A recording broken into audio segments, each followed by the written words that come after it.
Joining us tonight to better understand what's going on here is Mustafa Santiago Ali. He's the Executive Vice President of the National Wildlife Federation. Mustafa, no water. This is a known issue in a state capital in 90-degree weather. Why is this allowed to happen?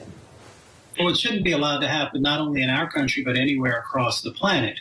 You know, our indigenous brothers and sisters have shared with us that water is life, and we see that playing out each and every day. What's happening right now there in Jackson, Mississippi, and in other locations across our country. What we find is that there is policy implications of why infrastructure hasn't been put in place, especially in our most vulnerable communities, communities of color, through redlining and restrictive covenants in the past. But as we fast forward to this moment today, then we still know that there are decisions that are often being made at the state level, sometimes in counties as well, about where dollars will and will not go. When we make those types of choices, we are also saying whose life matters and whose communities are worth the investments. So as my grandmother says, that when you know better, do better. We know in this moment how to address these problems, where the resources are needed the most, and how it can make positive change that helps both our local communities, our counties, our states, and our country to be stronger. I know you look at this sort of stuff systemically. So we know apparently in Mississippi there was a fund created. State lawmakers never put money into it, or not enough money into it, apparently. But then you look at the federal level. You spent more than 2 decades at EPA. Do they care about stuff like this? Are they focused on this stuff? They most definitely care. But, you know, the states get to make some of the choices that they want to make. So let's look at something like the State Revolving Loan Fund, which specifically is about making sure that we have the water infrastructure in place to make sure that everyone has access to clean drinking water. And we've seen, unfortunately, that sometimes those funds are not being utilized. And, of course, there are other funds that are out there. But when we don't do that, it makes it much more difficult. I'm the one who truly believes that there are good folks both at the federal and the state level. Sometimes their voices aren't raised as high as we would like for them to be, to actually make sure that all of our communities are being protected, especially our most vulnerable communities.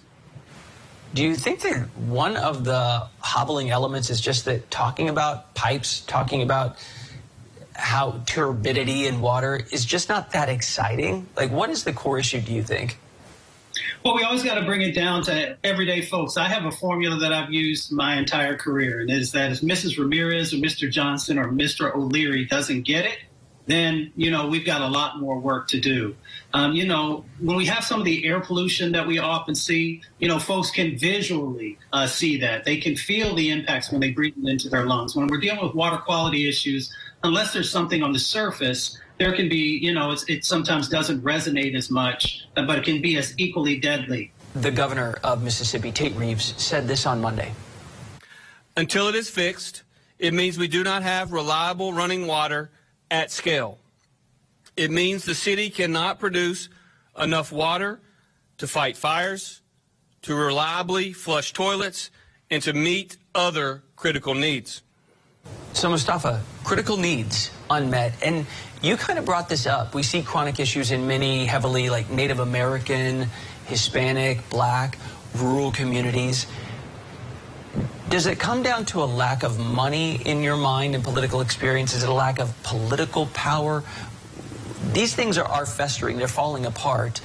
If we were to say, here's one thing we can fix right now, what is number one in your head?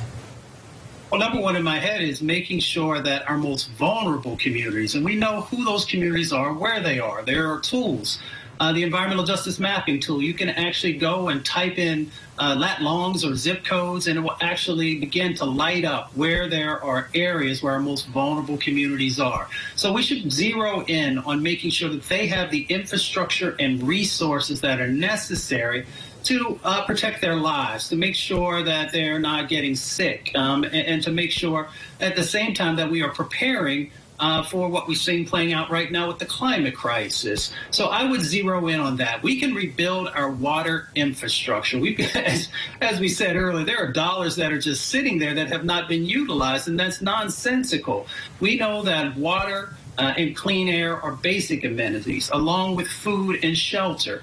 There's no one in our country who should have to deal with these types of situations. And the scary thing, but the thing that we can get our arms around, is that the climate crisis is going to exacerbate these types of situations that we see playing out.